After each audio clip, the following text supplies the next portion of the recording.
All right, hello and welcome to the Connecticut Public School Advocates webinar discussion on safe school reopenings. We're excited to host this critical conversation with Dr. Galvani.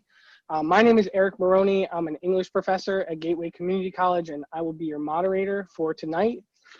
Tonight's discussion is an important one. It's one that's being had in communities and classrooms across the nation, but here in Connecticut, we've seen places like Danbury and areas in Fairfield County that have already had to delay the start of in-person instruction. And elsewhere in communities like New Haven, community members and educators demanded and won an initial return that was remote and then a gradual phase in person learning from there. So everyone recognizes that there's a tension that exists between this getting back to normal and also safety. We understand that public schools, in addition to educating our youth, also play an integral role in supporting our families and our communities, things like childcare, nutrition, emotional care, etc. But despite this, this tension that exists, we also know that safety must come first. And so tonight we're really excited to present a panel of experts. You're going to hear first from Dr. Galvani, who I'm going to give a formal introduction to in just a moment. She's going to speak with us for about 10 to 15 minutes. We have a question and answer set up for her. Following that, we're going to invite in two teacher panelists, Jackie Tolkien and Carolyn Vining, who are going to be able to give the educator perspective, and I'm hoping and confident that we're going to have a really robust conversation about what a safe return can look like. When people signed up for the webinar, they did provide questions, so we have those participant questions queued up and already part of our program tonight, but the chat feature will also be open for folks who want to raise additional questions there, and I will definitely remind us when we get to that, that section of the discussion. So very excited to introduce Dr. Alison Galvani. Alison Galvani is the director of the Center for Infectious Disease Modeling and Analysis and the Burnett and Stender Family Professor of Epidemiologist at Yale University School of Public Health, excuse me. At 37 years old, she was the youngest recipient of an endowed chair in the history of Yale School of Medicine. Dr. Galvani studied biology at the University of Oxford. There she learned about modeling with Lord Robert May, and then chief science advisor, to the UK government and president of the Royal Society. She then went on to complete her research fellowship at the University of California, Berkeley, where she worked with the renowned population geneticist Montgomery Slatkin. During her tenure at Yale, Dr. Galvani has received numerous awards, established the CIDMA, the CIDMA, the Center for Infectious Disease Modeling and Analysis, and applied her modeling and health economic skills to address a myriad of public health challenges. She is especially proud of her work in Liberia to stem the Ebola virus disease outbreak. Galvani's team worked extensively with the Liberian Ministry of Health to develop online technology and mobile applications that improve the efficiency of contact tracing methodologies and rapid transfer of case information. Alison Galvani is an international star in the field of modeling infectious diseases, says Dr. Anthony Fauci. Of course, we know him as the director of the U.S. National Institute for Allergy and Infectious Diseases, and a member of the White House Coronavirus Task Force. She has, quote, she has made major contributions to our understanding of the dynamics and the impact of a variety of infectious diseases and outbreaks, including HIV/AIDS, Zika, Ebola, influenza, and many others, and now, of course, the most recent COVID-19. So obviously we have a real rock star on our hands here, and I can't be more excited to be helping to facilitate this conversation. So hello and welcome to Dr. Alison Galvani. Thank you, Eric. Thank you very much for that kind and gracious introduction. So we're gonna just start off with some question and answer, and again, we're just grateful that you're lending your expertise to this conversation. So just to jump right into it, what do you see as the public health impact for schools reopening face-to-face instruction in the midst of a pandemic? Well, I'm very concerned that in-person interactions in school will fuel transmission. we know that children are disproportionately responsible for transmission of a number of respiratory diseases, including flu, other coronaviruses, other cold viruses. And with COVID specifically, children are most likely to be silent spreaders, so not to be asymptomatic spreaders, simply because they do have less severe clinical outcomes and clinical symptoms, but that also means that they are therefore more likely to be infected and not showing symptoms or just showing mild symptoms. And therefore, I'm very concerned that when children are all brought together in close proximity and then with teachers and other staff, that transmission will be exacerbated. Thank you for that. I was wondering if you could, sort of in the same vein, I was wondering if you could talk about some of the research that you've done regarding children as silent transmitters of COVID-19 and sort of how that will impact public health. So if you can kind of just elaborate on that a little bit more.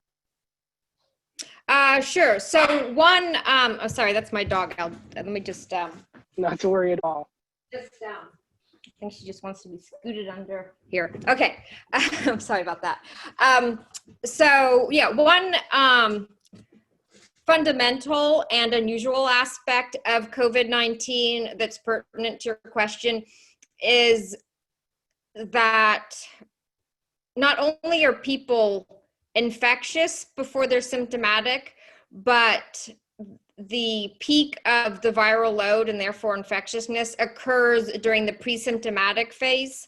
And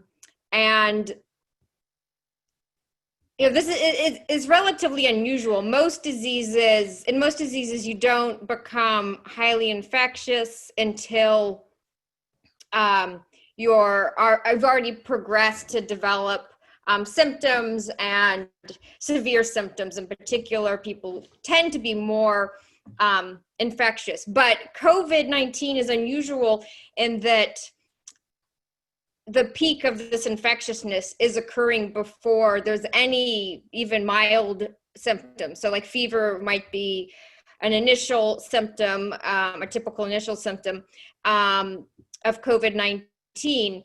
But if we are trying to control the disease by using temperature checks, we've already missed the majority of transmission from the pre-symptomatic phase.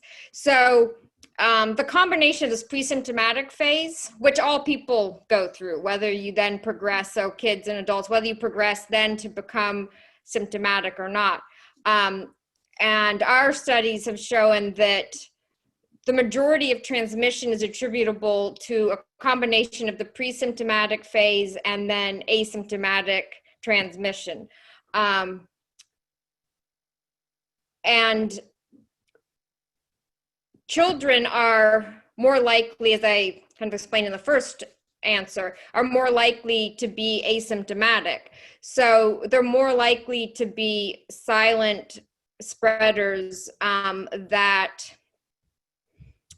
for whom temperature checks and that type of symptom-based control measures are going to be ineffective. Yeah, thank you for that. And so I think sort of as a follow-up to that, like we talk about the physical checks, like temperature checks and things like that as a way to see if we can open schools in a way and monitor the infection, like the symptoms and infection rate.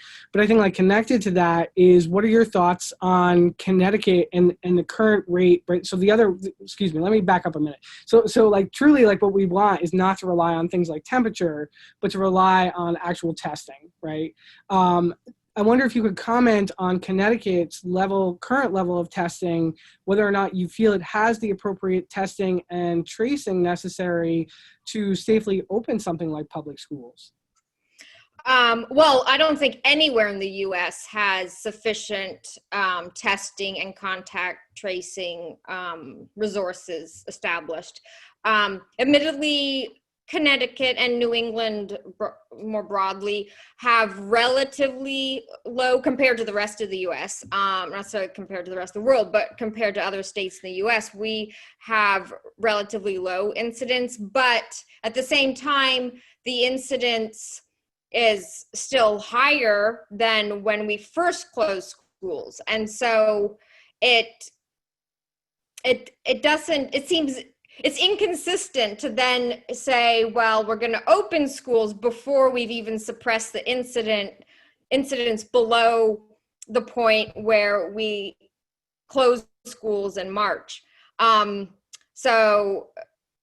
also so with regard specifically to your question about the contact tracing capacity, I mean, to have a good handle on reducing rather than, okay, that's my bird too, rather than, sorry, let me just give the bird to one of my kids.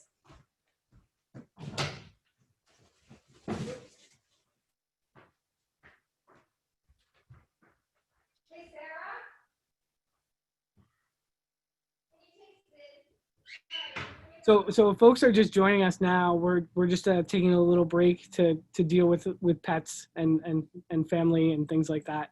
We'll be back in just a moment here, but we're talking with Dr. Galvani, who is a epidemiologist at Yale School of Medicine, and she is in the midst of sharing with us some really important information about the transmission rate from children as silent transmitters, and things of that nature. I'm just sort of filling in the gap here. No, thank you. Thank you, Eric. I'm really sorry about that. You're good. So go ahead. Yeah, so to contain COVID-19, to contain most effectively, we need to have enough trained contact tracers and enough tests that when a case arises, we descend on that case and we test everyone who has been in contact with that person, and ideally the contacts of those contacts. That's like a double ring type of intervention that's used, for instance, when a polio case pops up, or was used during the Ebola outbreak in West Africa. And so it's, unfortunately, the CDC has gone from a point of recommending testing for contacts to just last week saying that excluding people unless they're symptomatic. And for the reasons I explained earlier, that is not an evidence-based shift in policy. And I think there was so much outcry from experts that then the CDC has now the following day, they shifted somewhat back saying, well, someone that even if they're not symptomatic, they may be tested, but if they've come into contact with someone who's had COVID-19. And so I'm very concerned about the CDC guidelines themselves not being sufficient. Like usually the CDC and other outbreaks has mandates that it's imperative that people who've been in contact with someone who's been affected with COVID-19 would be tested. And so the CDC change, it seems in accord with some political motivations to reduce testing, to temporarily reduce numbers, but ironically, it's going to increase transmission in the long run and exacerbate cases and deaths. So But with the CDC guidelines shifting around, I think it's hard for people to, there's a lot of confusion and in the public, but also even for healthcare providers that may be following CDC guidelines, or for schools following CDC guidelines. And as I've heard that not all schools are even following the CDC guidelines, which I personally don't feel are adequate. Yeah, I mean, your discussion of this is very sobering, just like much of the news, right? These shifts in policies back and forth, it's becoming more and more evident that this isn't about health, but about political expedience. And I think in the same vein, your discussion of the CDC requirements and perhaps them not being strong enough, my next question is going to be connected to the numbers that Governor Lamont has put out about his transmission guidelines in terms of remote, hybrid, in-person. So can you comment on Governor Lamont's criteria for the in-person, hybrid versus remote modes of teacher? Are these sufficient? Are they insufficient? How would you weigh in as a medical professional on that? Well, relating back to something I said earlier, our governor decided to close schools and lock down the state at a time when the incidence was a lot lower than his threshold guideline incidence. So I think that they're higher than they should be. And one just final question before we invite in our educator or teacher participants. And of course, we're going to ask you to stay on with us because we'll have questions that are geared sort of towards educators, but also sort of towards health professionals. But a final question just specifically for you is, can you discuss some of the long-term effects of the virus? For example, what do we know about how it impacts the brain, the heart, the lungs, et cetera?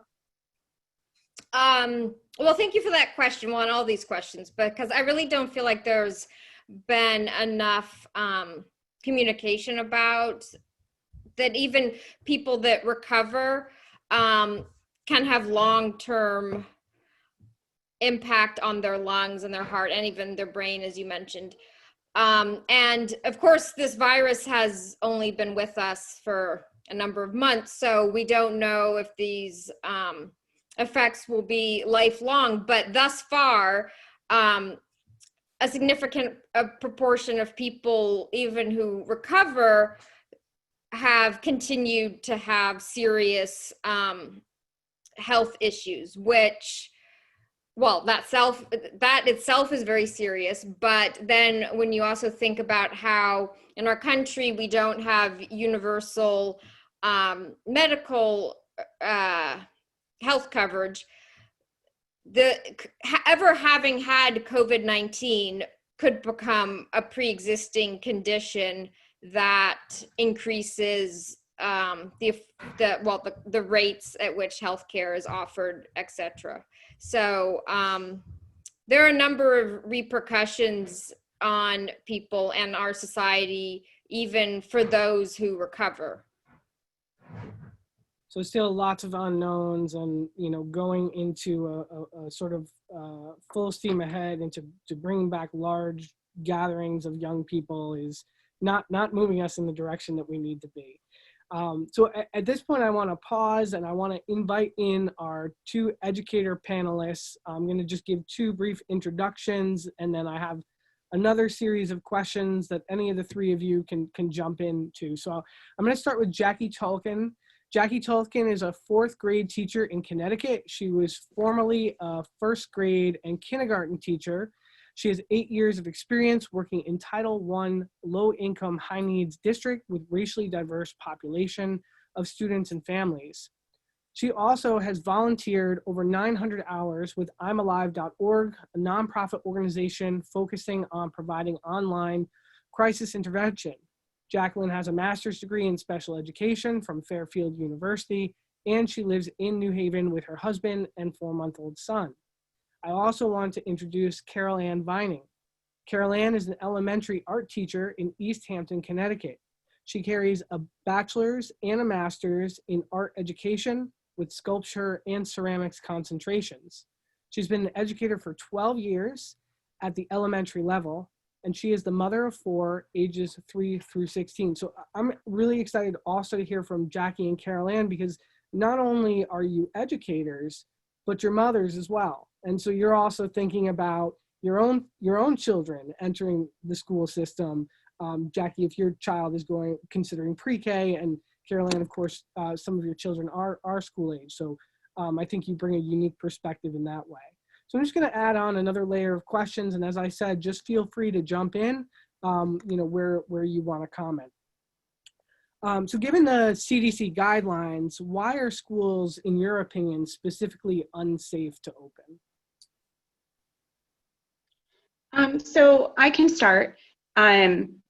One of the biggest things with the Connecticut school reopening plan, if you read it very carefully, there are very few must-haves that the state has given for schools in terms of a directive in order to keep staff and students safe. And there's a lot of, well, you can do this.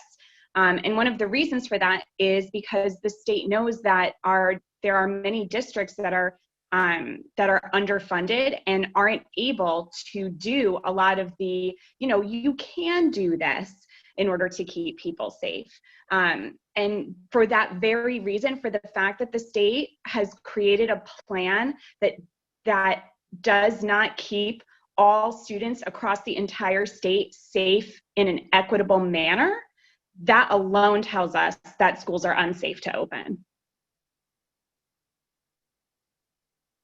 I'm just going to pause. I'll add to that, if that's okay. So just to branch off of what Jackie was saying with regards to the safe reopening plan that Lamont and Cardona, doctored up, they're calling them considerations. And, I work in a really unique position in a school where I have 650 students. Any teacher who is a specialist teacher, they call us in the state of Connecticut, an art teacher, music teacher, PE teacher.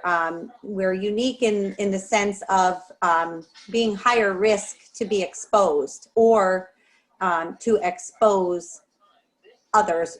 For example, like the entire school body, the whole entire school. The guidelines that were written being, considerations, and like Jackie had said, they're not expectations, they're not being mandated.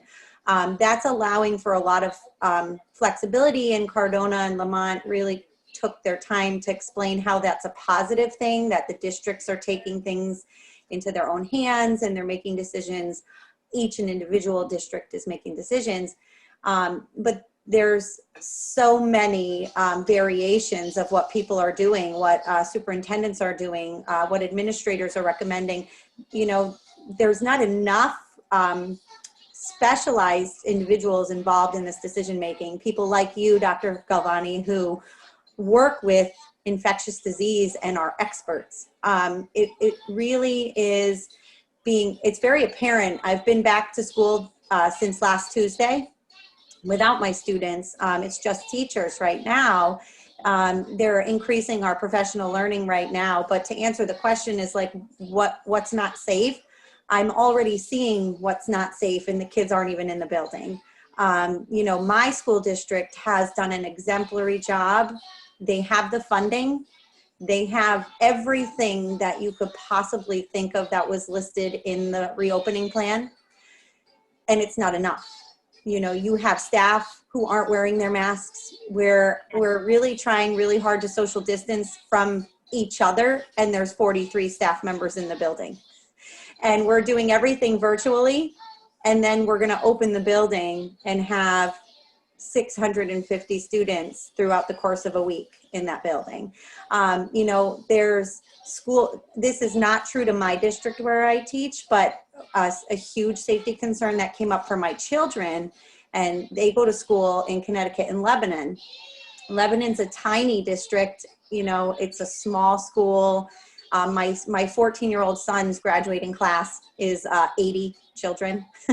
So the superintendent went on TV, on live doing like a webinar like this for all of the parents.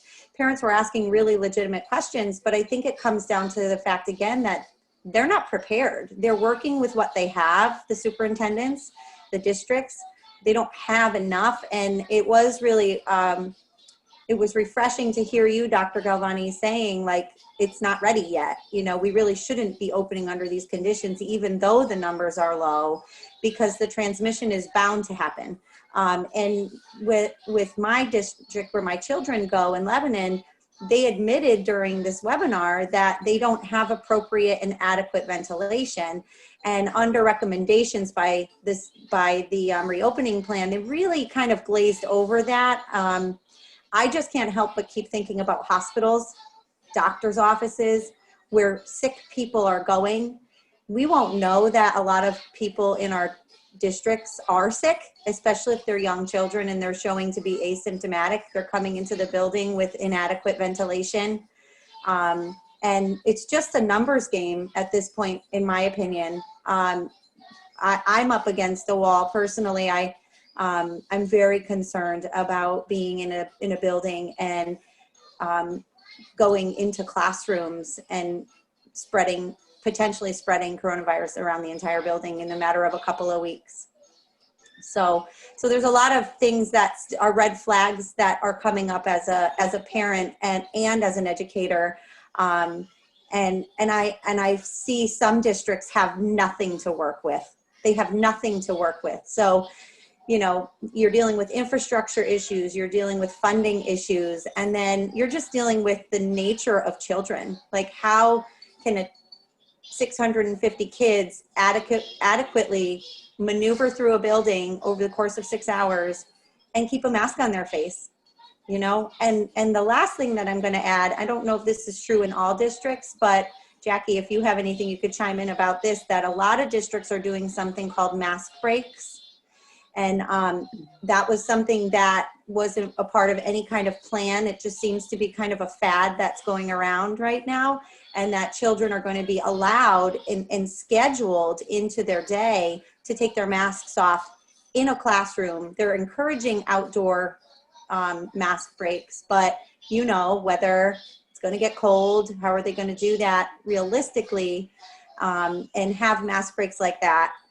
It's almost like, let's all breathe on each other during a pandemic. It seems I think really backwards. So I think you point out one of the huge holes in these reopening plans. It's not just mask breaks, it's also how do we eat? Whether you're eating in the classroom or in the lunchroom, because if you have the school rotating through the lunchroom, then cohorts are negated because they're all getting exposed to each other's germs. Because I'm sure Dr. Galvani can speak to how long aerosols stay in the air and can potentially infect others. And then if they're eating lunch in the classroom, then it negates wearing a mask during the day, because again, now they're all being exposed to each other, whether they're talking or not.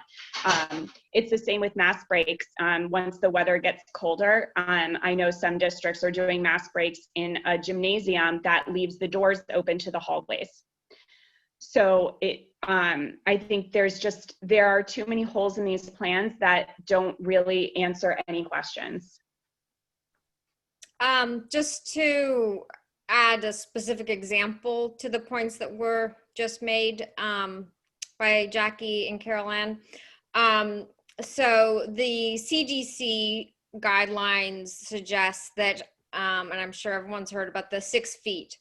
And on the one, well, just to first maybe address the 6 feet, there's nothing magical about 6 feet. In fact, droplets like from a sneeze or a cough can spread much further than 6 feet, like almost 30 feet. And airborne virus particles can spread even further. So but I understand to some extent why the CDC and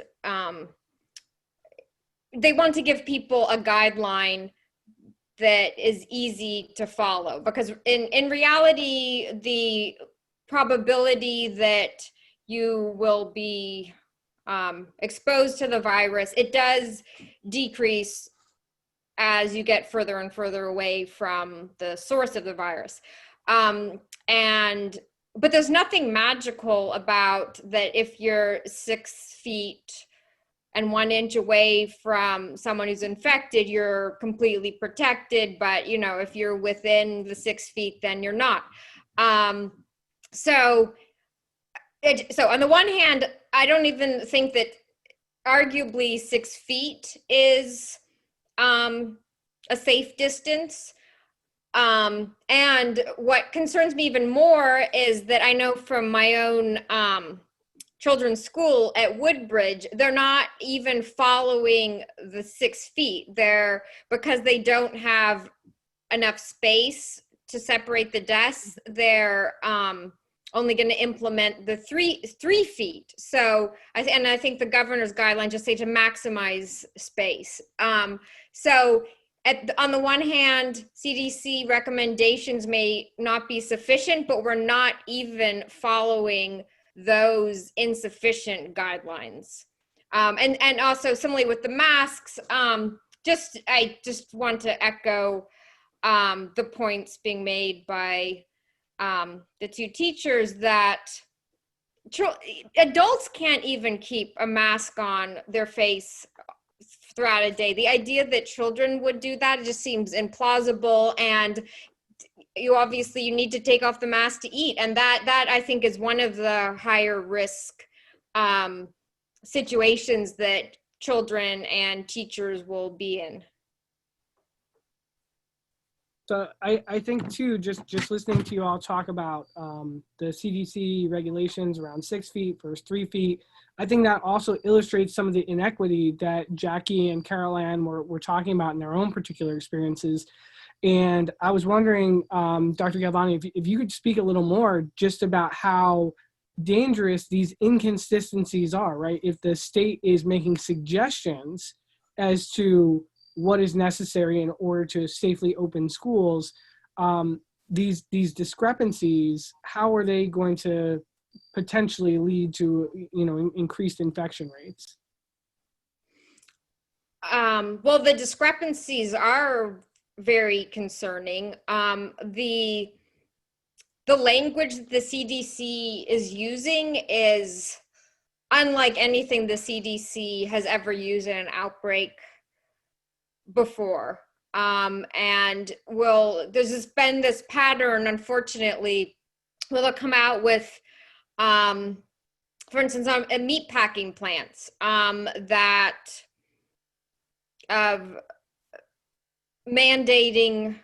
language that mandated measures to reduce infection because there were all these outbreaks in meat packing plants. And the president pushed back and was upset about mandating the language of the CDC. And then rapidly the CDC really walked it back and just said, we advise and, if possible, try to maintain distance, and if possible, and so if it's not a coincidence that we used to have, the CDC was, until this outbreak, regarded as the gold standard in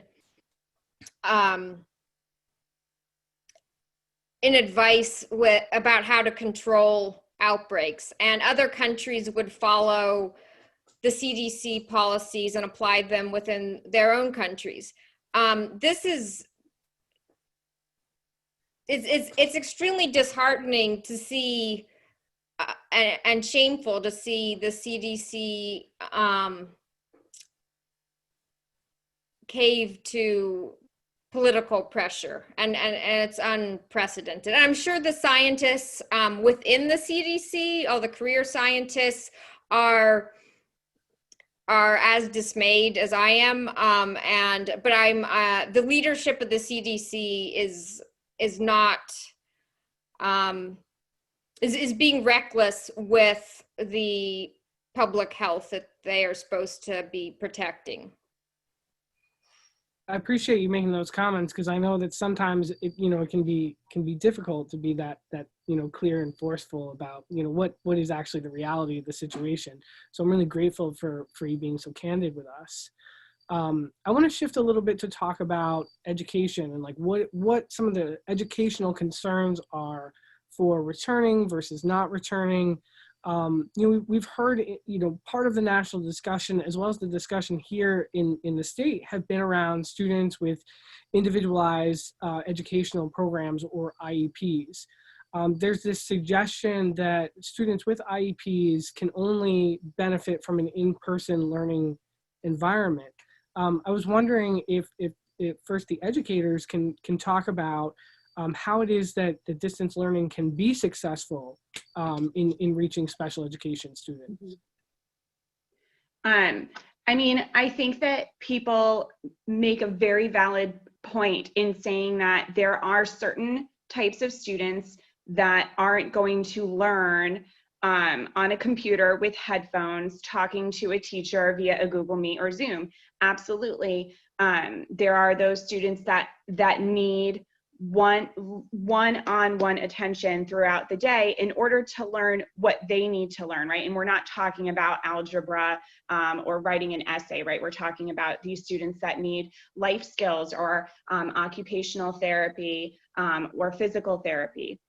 I think the first thing that we need to think about is safety first, right? At the end of the day, we can't educate students who are hospitalized, right? And that, we have to think about that too in terms of, these districts like Bridgeport and Hartford that are opening up full in person, but yet, they have majority populations who are Black and Hispanic, and Black and Hispanic children are 5 times and 7.8 times as likely, respectively, to be hospitalized, right? So we can't educate these kids if they end up in the hospital. So that's number one, is safety first. And in order to solve that problem, I think the first thing is that we need to tap into our rainy day funds and have state funded tutors and have teachers working in state funded learning hubs in order to prioritize these students with the highest level of needs. If we took all of the students and really took a hardcore look at which ones of them really need to be in person and then prioritize that, we could still keep everybody safe, and yet we do not have to have a school with 800 students learning in person, right? Like, you don't need the entire population in person in order to be able to teach those 3 or 4 students that need it. So I think that we need to start getting creative about how we're going to solve these problems, instead of just saying, oh, well, this is a problem, so, and there's no solution, so let's go back.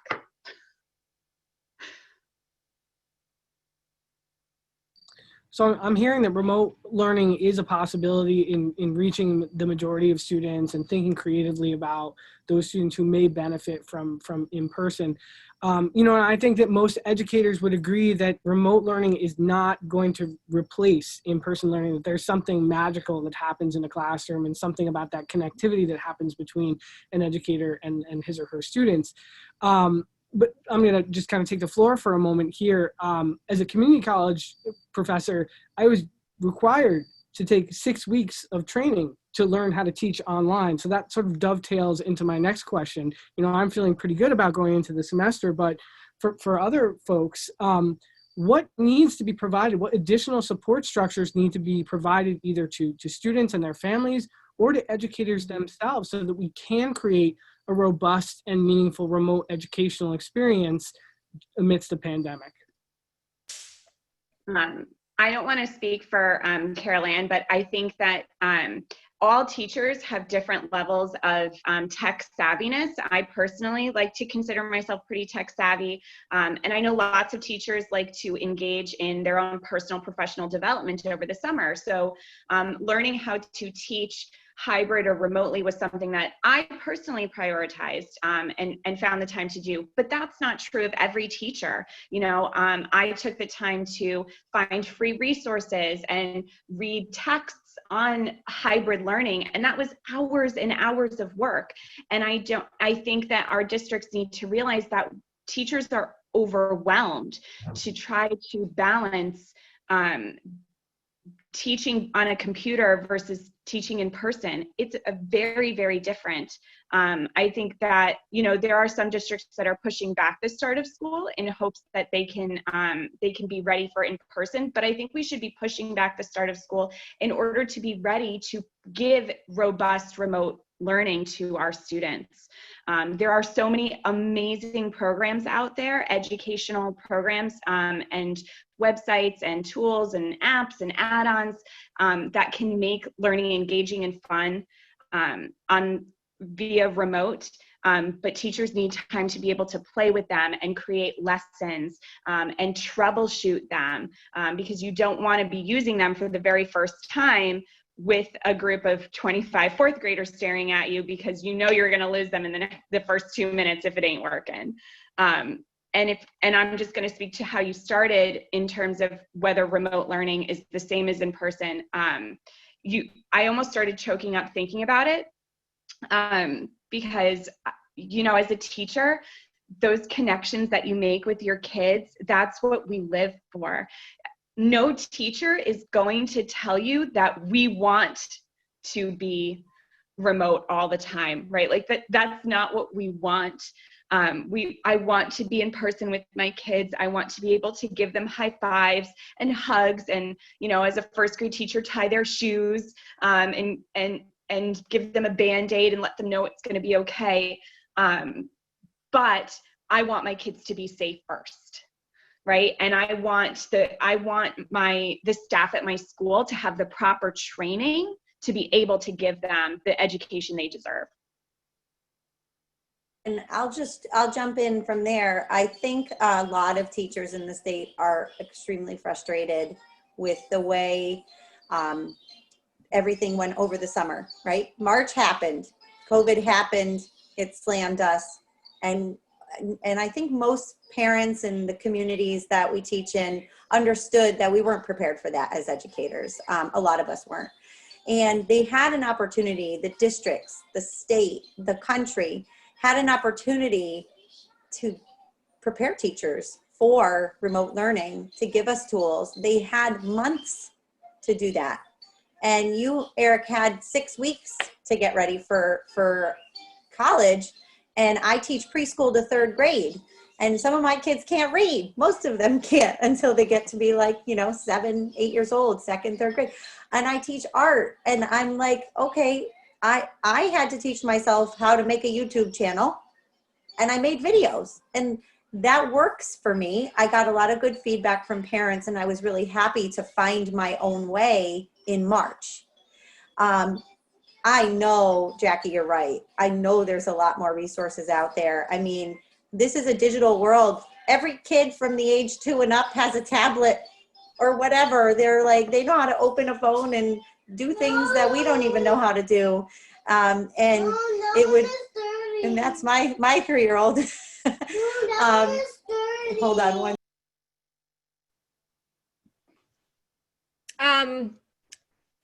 Could I just make a point that this isn't my area of expertise at all, but I feel frustrated when I hear the discussion about the emotional development of children being enhanced by, well, it's not so much, sorry, let me express the other way around, that it's emotionally detrimental for children to not be in school.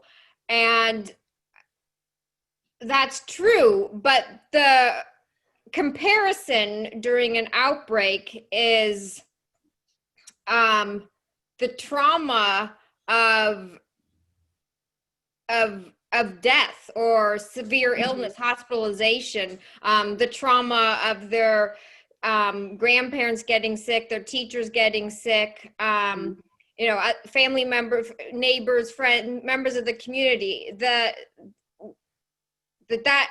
trauma is so much more emotionally devastating, of course, than Yes. not, and then a hiatus in in-person education. Yes, you're absolutely right, Dr. Galvani. As someone who engages in crisis intervention, I can tell you that there's no way that the social isolation supposedly that, you know, that children get from being home in any way compares to losing a family member because they brought home COVID, losing a teacher because they gave them COVID, or they themselves being hospitalized. I personally have seen what happens to a school community when a teacher dies, when a student dies, and when a family member dies. I have been to the funeral of a first grade girl's mother who had a stroke. I have been to the funeral of a fourth grade teacher in the middle of the school year. I have been to the funeral of a first grade boy in the middle of a school year who died from brain cancer. I know what it is like and what happens to a school community when it is rocked by death. And these kids are, you know, they will deal with those ramifications for years and years to come. Whereas the social isolation, that is something that we can handle when it is safe to come back to school. But I absolutely agree with you, Dr. Galvani, that I think that is being swept aside in the hopes that we can get the economy back up and running.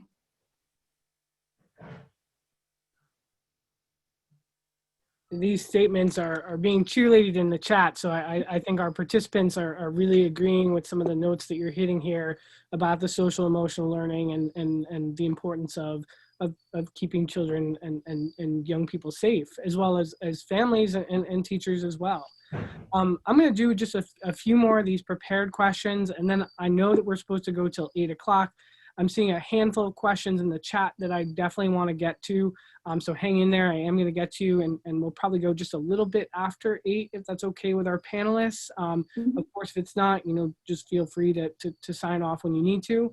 But I want to, you know, all this discussion about what education means, what it looks like. We know that really, I mean, like contemporary educators trace it back to Reagan, Bush, No Child Left Behind, Obama's race to the top, that there has really been this desire to reform education, taking public dollars out of it for a long time. And I'm wondering if any of the panelists want to comment on what they think the motivation of the statement of the State Department of Education is for pushing so hard on in-school learning. And related but separate, do you think that the COVID-19 pandemic will be a catalyst in some way for education reform, either in the positive or the sort of neoliberal education reform that most of us think of as being kind of negative? I can go first this time. So if we start for why is the state pushing for in-school learning, I'm very torn to answer that question. I think it does come back to, I want to be optimistic and kind here and say I think there is a layer of kind of ignorance and innocence that teachers are meant to be in the classroom. Like Jackie, you got emotional thinking about your students. You know, every teacher that goes into this profession is there because they love teaching kids. They want to be with children. You know, I want to hope and believe that there is a layer of that in all of this decision making, that's where we're meant to be. We're meant to be in the classroom. But I think there's some people who are willing to put their life at risk and go in the classroom and put on a mask and deal with it. And they're willing to put their own lives in jeopardy. Even some people who are you know, they have pre-existing conditions and they've applied for ADA and FMLA and they've gotten rejected for, they're not going to get accommodations that are really adequate because we don't have enough staffing. So that kind of brings to the second layer, why do we need to be in person? Yeah, okay, we're meant to be there, but the way the infrastructure of public education is we're bare bones skeletons. Like it's a skeletal system. We don't have enough funding to have appropriate amounts of teachers, to have appropriate amounts of substitute teachers. And now we're lowering the expectation of substitutes to be 18-year-old high school graduates instead of actual, 60 credits of college education, which is what it used to be. We're making these sacrifices just to keep the school open.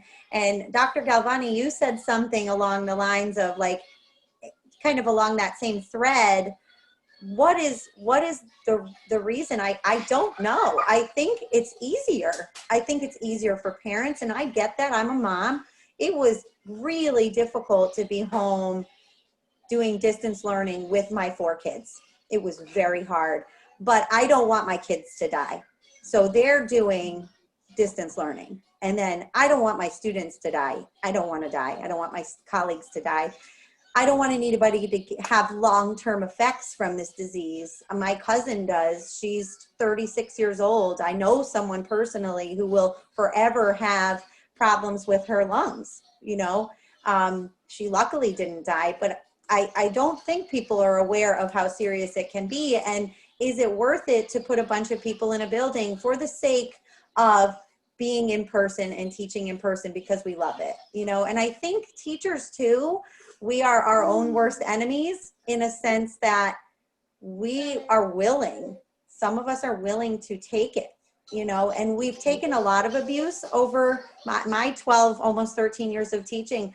I mean, they've asked a lot of us and they asked more. Someone in the chat asked a question, why are schools responsible for community issues? When I first started teaching, I was an art teacher and I was, there was a much bit more balanced profession at that time. Only a little over a decade ago, I was teaching art and that was it. And then in this past decade or a little more, schools are doing great things. Like, we are proud to do those things, but we really are. We're spreading ourselves thin and thinner and thinner. And then it's not a surprise at all that we're being asked to put our own health at risk just to open. Yeah. Oh my gosh. So many thoughts based off what you said and the question. I mean, firstly, I will say that I think it might have been the Washington Post. I forget which newspaper it was, but I just saw there was an article about how teaching has this community of forced positivity, right? That we've been told so often that you have to do this thing, so go ahead and do it. And then we turn around and we smile to our students and we get it done. And we make it work and we invest our own money and we invest our own time in it. But eventually that leads us not only to our breaking point, but it also negates any other emotion besides just being positive, right? And teachers are people that have a myriad emotions, and we need to respect that when we're talking about this reopening and the profession in general. So that was the first thing that I thought of. The second was, what you said, Carol Ann, is that why is it the school's responsibility to make sure that students aren't being abused at home and have the proper nutrition and have the proper therapy? Those are all community issues, healthcare. And I think that the pandemic, instead of people saying, oh, why is it that that's the school's responsibility, maybe we should fix that. Instead, people are saying, well, it's the school's responsibility, so go do your job. And so I think it's up to teachers and community stakeholders and administrators and lawmakers to shift the conversation so that we start saying to ourselves, no, we need to change our perspective on what schools are supposed to provide to kids and students and families, and focus more on education and instead find other avenues for these type 4 nutrition and healthcare, and all of that. The other thing that I was, back to the main point of this which is, will this be a catalyst for education reform? And I instantly thought of Sandy Hook, which is, was an incident that is very near and dear to a lot of us. That was my first year of teaching, was Sandy Hook. And so I have very vivid memories of that day. And we all thought that was going to be, the shot heard around the country, and that was going to cause reform, and that we were going to make impactful change. And then it didn't happen at the national level. So I think that it is really questionable as to whether or not this is going to be a catalyst for education reform. I do think that it can be. I think that if we think about No Child Left Behind, which you mentioned, and high stakes testing as racist policies, which they are, and the fact that we need to change these racist policies to be anti-racist, and we tie it into the current civil rights movement that we're seeing in the country, then we can start to say, okay, this isn't just education reform, right? This is a societal reform that we need to go through as a country in order to make things more equitable for people of color. Yeah, that's what I have to say about that. Awesome. Yeah, so I'm hearing in both of your answers just this idea of disinvestment in public good more generally, and I'm sure Dr. Galvani can speak about disinvestment in public health as a public good, as well as this long history of disinvestment in public schools are also exacerbating the moment that we find ourselves in. So we're going to start to wrap up maybe in about 15 minutes here. And so I want to just try to tie together a couple of questions that are coming from the chat. Most of them are more specifically about healthcare. Participants are asking, if teachers are forced to go in, what are some of the ways that they can best protect themselves? One specific participant asked, if Dr. Galvani, if you were a direct, a public K through 12 teacher in Fairfield County, would you go back? What is your advice to people? How do they protect themselves? Would you go back? Would you, do you advise people to do something else? I don't know. So I'll just go ahead. Well, personally, I would not want to go back, and I would say I wouldn't go back. I know that an issue for a lot of people might be they're choosing between their lives and their livelihoods. So I think that's an unfair choice to force teachers to make. So on the one hand, I guess I have the luxury of being able to say, oh, I wouldn't go back, but there might be teachers who are, and it may be the majority of teachers, maybe the vast majority, who for them, it's not financially feasible to not go back to work. And in terms of practical measures, I mean, avoiding removing your mask, or in particular, because the virus can live on your hand, on surfaces, actually for many hours, days even. And oh, by the way, I did want to tie that into the weather aspect. So we're also, epidemiologists are expecting that transmission will be exacerbated because the virus is viable for longer in at colder temperatures and at lower humidity. So in other words, like winter climate. And so that's just another concern on top of the children mixing together. I'm expecting transmission to increase regardless as we head into the fall and then into the winter.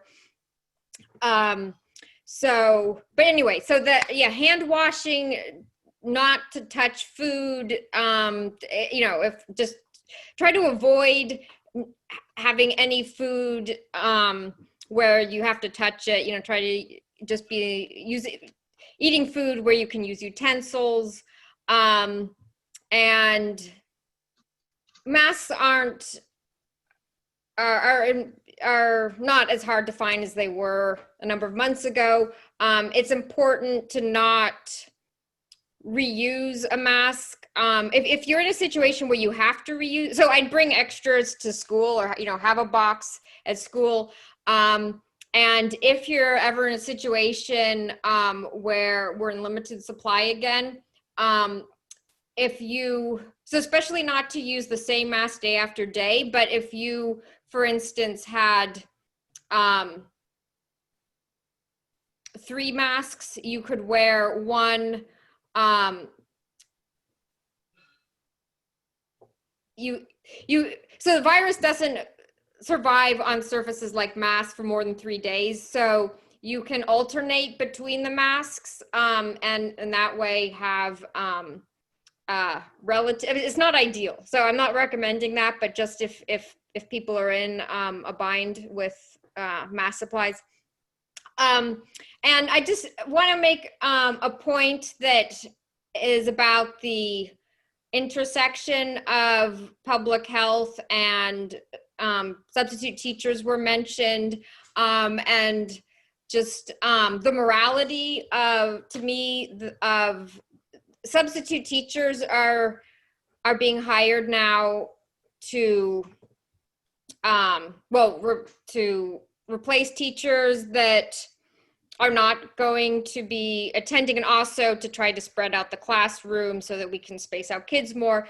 And for instance, and I think this is just across the state, and for that matter, across the country, substitute teachers aren't legally entitled to health care.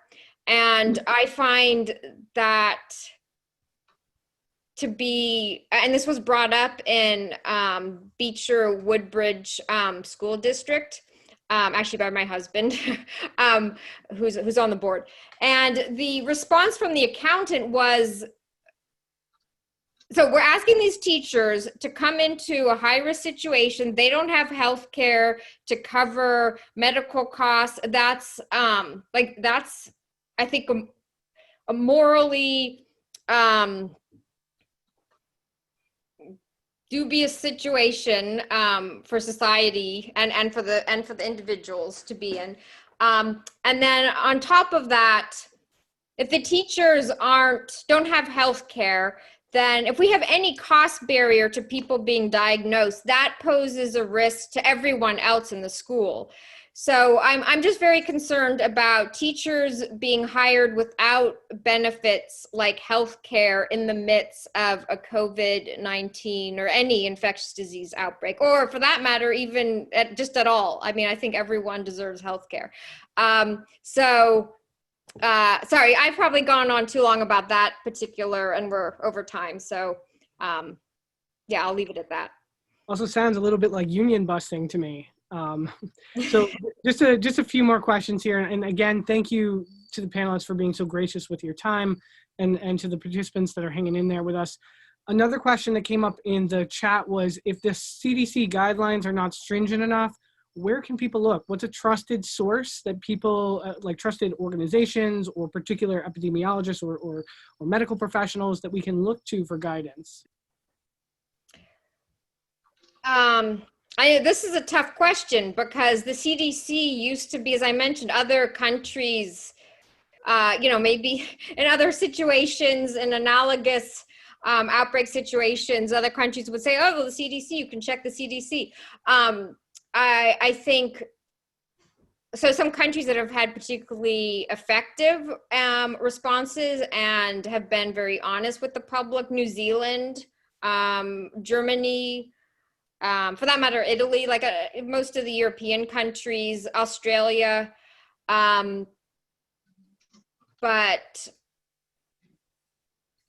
unfortunately, and someone, and it was who mentioned him at the beginning. Tony Fauci has always been and continues to be a voice of reason and honesty, and he's the world's leading infectious disease epidemiologist, public health professional. So I trust everything that Tony Fauci has to say. But it's also because of his honesty that he's been sidelined more recently, which is a shame for us all. Okay, thank you for that. Unfortunately, we are running really low on time, and so I'm not going to really be able to get to any more of the participant questions. However, I did want to give Jackie a moment to wrap up, give final thoughts, Carol Ann a moment to wrap up and give final thoughts, and then Dr. Alison Galvani, if you'd like to give me closing thoughts before we sign off. So I'll start with Jackie. Sure. So I think that, at the end of the day, we just need to keep in mind that all of our end goals should be keeping students, staff, families, and community members safe.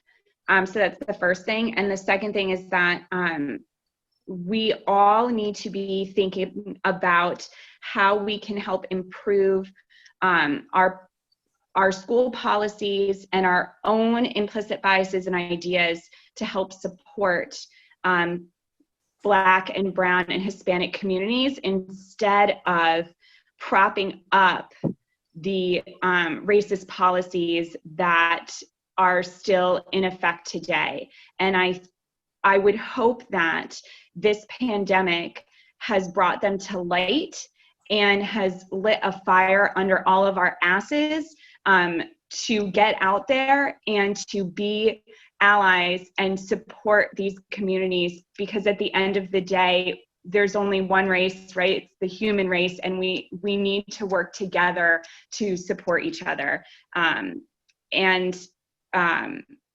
that is one of the reasons why schools need to be remote, so that we can support one another and help each other stay safe and help each other stay healthy.